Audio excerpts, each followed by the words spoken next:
देवादिदेव महादेव से जिसने भी कृष्ण भक्ति के अलावा, राम भक्ति के अलावा, प्रेम लक्षणा भक्ति के अलावा कुछ और मांगा, उसकी उल्टी गिनती शुरू हो जाती है। आपने यदि भक्ति के अलावा महादेव से कुछ भी मांग लिया तो आपका नाश निश्चित है। कई लोग मेरी बात का खंडन कर सकते हैं, लेकिन ये बात बिल्कुल अटूट सत्य है और इस पर स्टडी करके स्वयं देख लीजिएगा। मैं तो आज पूरे रास्ते यही सोचता आ रहा था, बल्केश्वर महादेव का स्मरण करके, भक्ति के अलावा महादेव से जिसने जो मांगा उसको वो वस्तु मिली तो सही, पर नाश करने वाली मिली। रावण ने सोने की लंका मांगी, मिल तो गई, लेकिन क्या हुआ? मिल तो गई पर जल गई, खाक हो गई। कंस ने अमर होने का वरदान मांगा तो भगवान शिव ने धनुष दे दिया, और धनुष देते हुए क्या कहा? नारायण के सिवा कोई तोड़ेगा नहीं, और जो तोड़ेगा वो तुझे छोड़ेगा नहीं।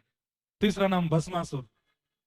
तपस्या की, तपस्या करके महादेव को प्रसन्न कर लिया। महादेव बोले वरदान मांगो, वरम ब्रूयात। क्या कहता है? जिसके सिर पे हाथ धर दूं वो जल के भस्म हो जाए। महादेव बोले आजकल ऐसे वरदान देने हमने बंद कर दिए। बोले नाथ मुझको यही वरदान चाहिए। महादेव बोले ठीक है तथास्तु, जिसके सिर पे हाथ धरोगे जल के भस्म हो जाएगा। हो गया वरदान? बोले हाँ आ गया। किसी के सिर पे हाथ धरोगे जल के भस्म हो जाएगा, चेक कर लो। भस्मासुर बोला आपके सिर पे ही धर के देखता हूँ। महादेव बोले अरे पागल क्या करता है? बोले हमको हमको बस आप पे ही, हमको आपसे ही शत्रुता है, आपको नष्ट करना है और पार्वती जी को अपना बनाना है। महादेव दौड़े आगे आगे, पीछे भस्मासुर दौड़ा हाथ लेकर के। तब नारायण पधारे, हरि पधारे। आकर के भगवान शिव को एक गुफा में ले गए। क्या हो गया? बोले देखो मैंने वरदान दिया, मेरे पीछे ही भागता है। बोले आप इतने भोले क्यों? सबको वरदान दे देते, लेकिन अच्छा है आप मुंह मांगा वरदान दे देते हो, उस व्यक्ति का नाश भी उसी वरदान से ही हो जाता है, अगर वो भक्ति के विहीन कुछ मांग ले तो। रुको मैं देख के आता हूं। भगवान एक सामान्य से व्यक्ति का रूप धारण करके गए और भस्मासुर को बीच रास्ते में रोक करके बोले क्या बात है? बोले हट जाओ मेरे रास्ते से, महादेव गए हैं, उनके सिर पे हाथ धरना। अच्छा सिर पे हाथ धर के भस्म करोगे? बोले हाँ। कुछ साल पहले मैंने भी तपस्या करके यही वरदान मांगा था, जिसके सिर पे हाथ धर दूं भस्म हो जाए। बोले फिर? उसके सिर पे हाथ रखो। बोले हुए तुम भस्म? बोले नहीं हुए। अरे ये ऐसे ही झूठ बोलते हैं, कह देते हैं तथास्तु, लेकिन होता कुछ नहीं।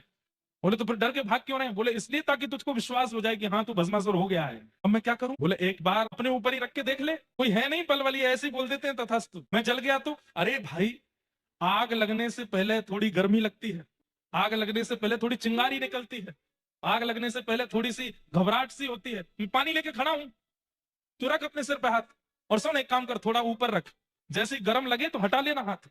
भस्मासुर बैठ गया। नीचे कर, गर्म तो नहीं लग रहा? बोले बिल्कुल नहीं। और नीचे कर। गर्मी लगी? बोले नहीं। बाद में मत कहियो कि आपने बताया नहीं था। और नीचे कर ले।